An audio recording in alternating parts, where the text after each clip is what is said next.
Citizen लोगों के लिए उनके जो संचय करने का जो सीमा था वो 15 लाख था, उसको इस बार के अर्थव्यवस्था में बढ़ाकर उसे 30 लाख करने, 7 लाख रुपए तक का आय करने वाला कोई भी व्यक्ति किसी भी तरह का टैक्स नहीं देगा, वो टैक्स के दायरे से बाहर रहेगा। इसका बजट अभी तक का सबसे अभूतपूर्व बजट रहा है, जहां पूरी दुनिया में आर्थिक तंगी चल रही है।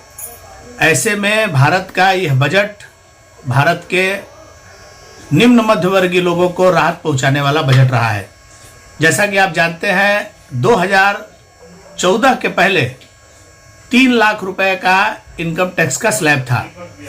आज भारत के अर्थ मंत्री ने अपने बजट में ऐलान किया है कि 7 लाख रुपए तक का आय करने वाला कोई भी व्यक्ति किसी भी तरह का टैक्स नहीं देगा, वो टैक्स के दायरे से बाहर रहेगा।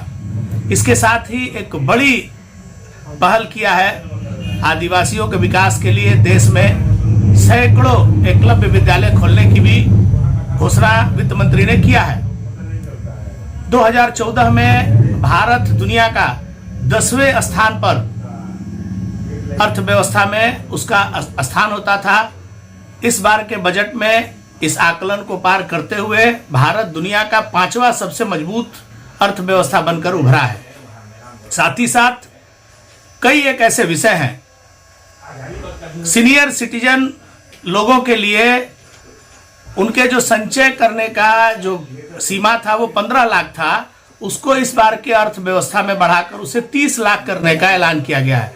वहीं महिला सेविंग सम्मान पत्र की घोषणा भी वित्त मंत्री जी ने किया है, जिसमें 2 लाख रुपए तक इस सेविंग में रखकर उस पर अधिकतम ब्याज महिलाओं को स्वनिर्भर होने के लिए मिलेगा। इस तरह की बहुत सारी योजनाएं देश के 80 करोड़ लोगों को, जिनको कोरोना के समय में जिन लोगों को मुफ्त अनाज दिया जाता था, ऐसे लोगों को आने वाले 1 साल तक और मुफ्त में अनाज भारत के यशस्वी प्रधानमंत्री के नेतृत्व में दिया जाएगा। ऐसी बहुत सारी बातें जो भारत जैसे देश में, जिसकी आबादी दुनिया की दूसरी सबसे बड़ी आबादी है, दुनिया का सबसे बड़ा लोकतंत्र भारत, ऐसे में इस देश के लोगों को बड़ी राहत देने का काम भारत के अर्थ मंत्री ने किया है। मैं भारत सरकार के इन सभी पहलों का अंतःहृदय से आभार व्यक्त करता हूं और देश के लोगों को इस अच्छे बजट के लिए बधाई देता हूं।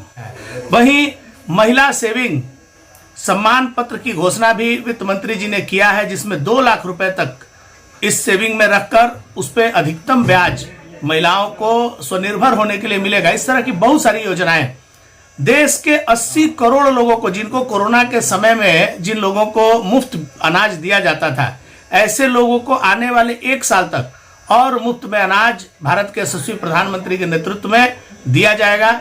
ऐसी बहुत सारी बातें जो भारत जैसे देश में, जिसकी आबादी दुनिया की दूसरी सबसे बड़ी आबादी है, दुनिया का सबसे बड़ा लोकतंत्र भारत, ऐसे में इस देश के लोगों को बड़ी राहत देने का काम भारत के अर्थ मंत्री ने किया है। मैं भारत सरकार के इन सभी पहलों का अंतःहृदय से आभार व्यक्त करता हूं और देश के लोगों को इस अच्छे बजट के लिए बधाई देता हूं।